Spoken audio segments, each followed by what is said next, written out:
he reminded me, he's like, remember, it's not your role. You save those that are swimming to you. And I was like, that's right. That's right. He's like, you're going to kill yourself otherwise. I was like, all right, that's right.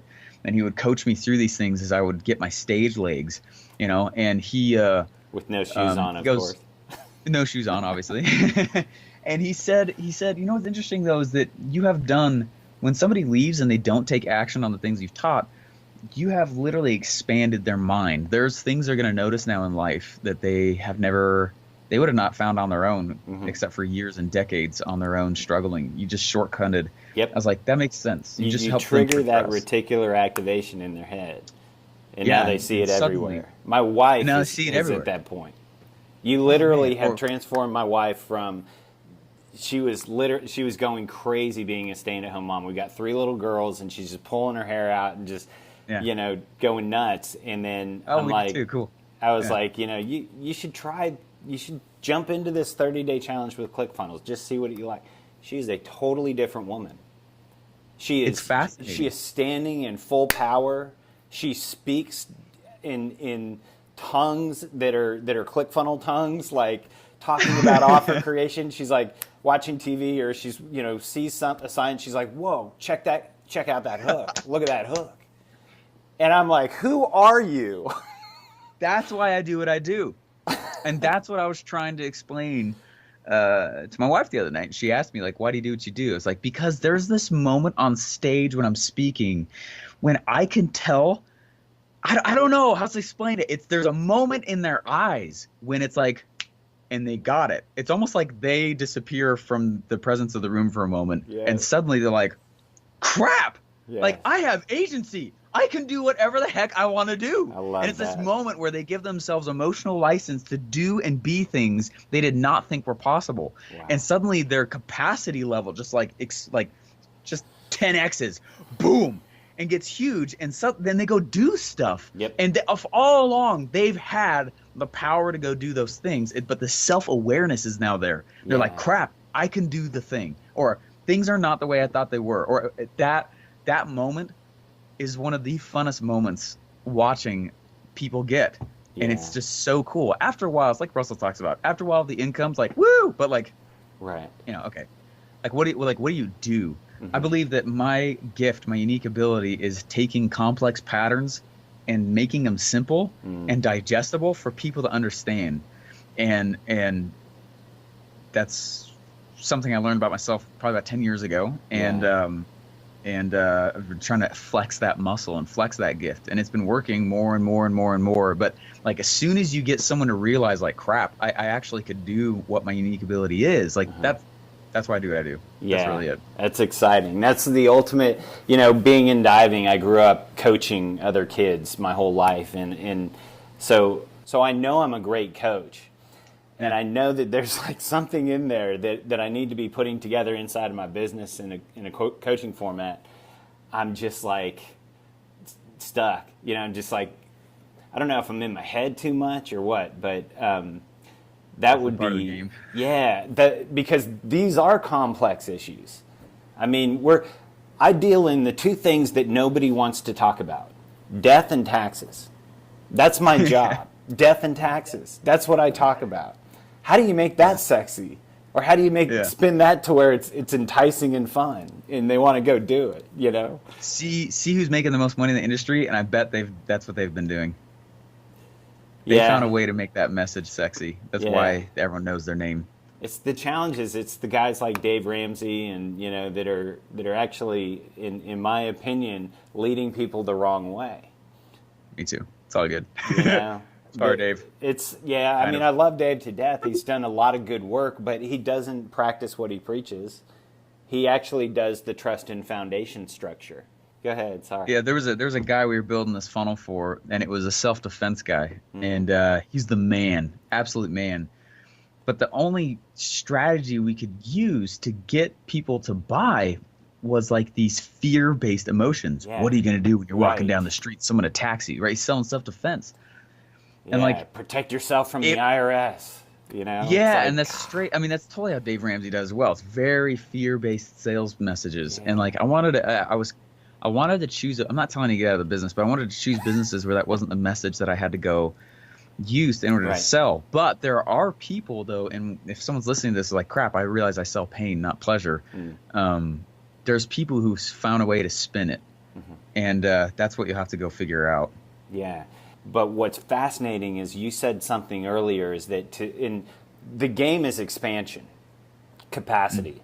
That's it. Right. That's what Warrior is all about. Is how do you increase your capacity and expand into the man you're supposed to become to actually pull off what you want to pull off. Well, you do the core 4 in the stack every day, and you go through and you have these daily disciplines. Awesome. But you touched on something that was different. It was this click aha moment that creates that space and expansion and capacity for people to do more. It's fun. That's fascinating to me because that is something that probably happens naturally when you're going through the Warrior process, but they don't talk about that. That's useful stuff, you know? It's huge. It's when an individual realizes, oh my gosh, it was already there all along. But now it's actually like I can just use that, and they start practicing using their agency. Yes. Like the power to make decisions, which has always been there. But for some reason they had those beliefs. It'll never work for me. I can't do this, whatever the belief is. That's, one of the most masterful lines I've ever heard was when Russell started his 10X presentation by saying, as soon as you know that funnels are the way to 10X your business, I need you to commit that you're going all in. Yeah. That's that idea. Yeah. Once you have Called that the big aha, domino. go all in. Make the decision. So there's awesome. Yeah, it's a lot of good stuff. So, okay, so the final outcome is you kicked butt at Clickfunnels, and then you said, you want to expand on your own. So here you are running your own company, running your own business. What are the differences? What are the changes that you've noticed? What are you doing differently today that you were not doing before? Just letting you know, I got my next interview in 5 minutes here, sorry. so I'll go fast. Sure. But so I've got as far as the difference between leaving and working for somebody else is, I don't know how else to say it. It's freaking huge. Yeah. Huge difference in working for somebody else versus doing it on your own. Number one, I had to make sure I positioned myself. I was mowing the lawn one day.